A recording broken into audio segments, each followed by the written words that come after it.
The next case this morning is In re Armstrong. We'll hear first from Mr. Burnside. Mr. Chief Justice, and may it please the court.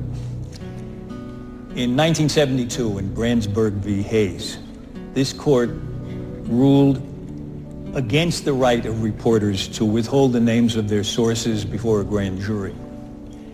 And it gave the power to the government to imprison those reporters who did. It was a 5-4 decision. Close. In his dissent in Brandsburg, Justice Stewart said, as the years pass, the power of government becomes more and more pervasive. Those in power, he said, whatever their politics, want only to perpetuate it. And the people are the victims. Well, the years have passed, and that power is pervasive.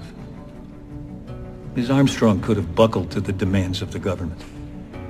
She could have abandoned her promise of confidentiality. She could have simply gone home to her family.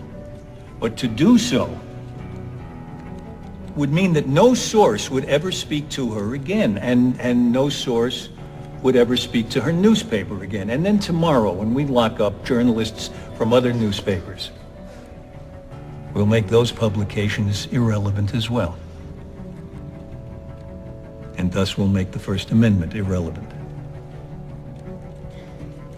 And then how will we know if a president has covered up crimes, or if an army officer has condoned torture?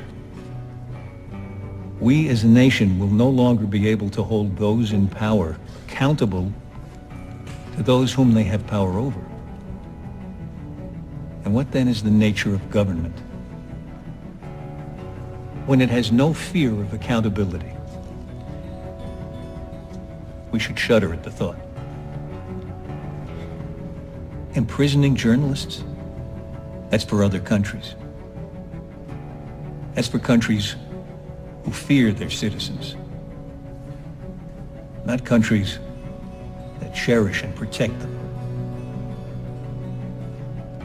Some time ago, I began to feel the personal, human pressure on Rachel Armstrong. And I told her that I was there to represent her and not a principal.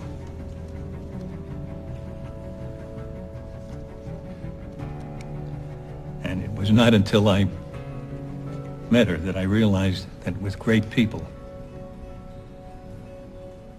there's no difference between principle and the person.